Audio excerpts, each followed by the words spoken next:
Hi, I'm Brendan Gaffney. I'm here at the Lost Art Press storefront, and I wanted to show you something I spent the past few days making. We should all be familiar with Lost Art Press's beautiful deluxe editions of André-Jacob Roubo's famous To Make As Perfectly Possible and With All Precision Possible. And I wanted to display the book here in the store in a way fitting of the sort of majesty of this beautiful edition. So I built, from plate 331 in the book, I built this book stand. And I changed a few things. I made it a little bigger, made it with rosewood and this sort of fine French polish. So let's take a look at this book stand. So here's the stand without the book on it. You can see we used, well, it's sort of a mystery wood. It's a very dense wood. It really resembles a rosewood. It may be Pau Ferro, but we got this when a local millwork company closed down. Basically, the place was getting parted out and scrapped out, and in a back dusty corner, I found a dirty board that weighed about 200 pounds.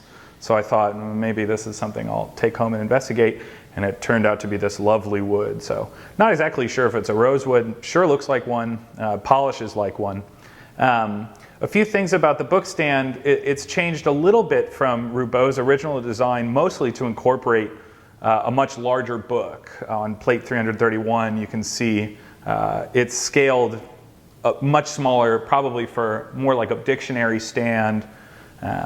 This one is a little different. Also, his shows miters at the four corners of each frame. I decided to do a bridle joint, which I think looks a little better, provides a little more stability, and with it being scaled up makes a little more sense. So let's take a look a little bit at the mechanics and how this piece actually functions. All right, so a little bit about how this thing is actually made and how it functions.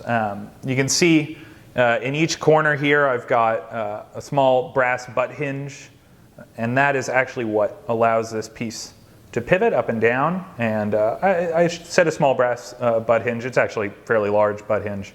And the two keep it very stable, and that allows it to smoothly move up and down. So this bottom frame rests on the table and your book rests on this front frame. We have a second sliding, or hinged piece rather, that comes down sort of like a kickstand. And that's what supports the book at an angle. And you can see we have this back piece, the support piece, and that has these chiseled little notches which allow the piece to be elevated to several sort of reading angles. And this is maybe the most intricate part of the project. It's really just a lot of chisel work, just carefully marking out the walls here, the depth of that ramp, and then just going to town. I think I did it with an 1.5 inch chisel and just a little bit of time. A little tricky in rosewood, maybe a little easier in something like pine, but who isn't up for a challenge? And then the book itself rests on these small little ledges up front, and those are just splined into the piece with, I think I used a maple spline, but it's a little 3/16, I think, maybe 1/4 inch spline behind these, which was inlaid into the frame. So it's a relatively simple construction. Lets you sort of play around with some fun handwork between the lap joints and this chiseled piece, and some nice, really, really simple shaping that leads to a really nice overall piece.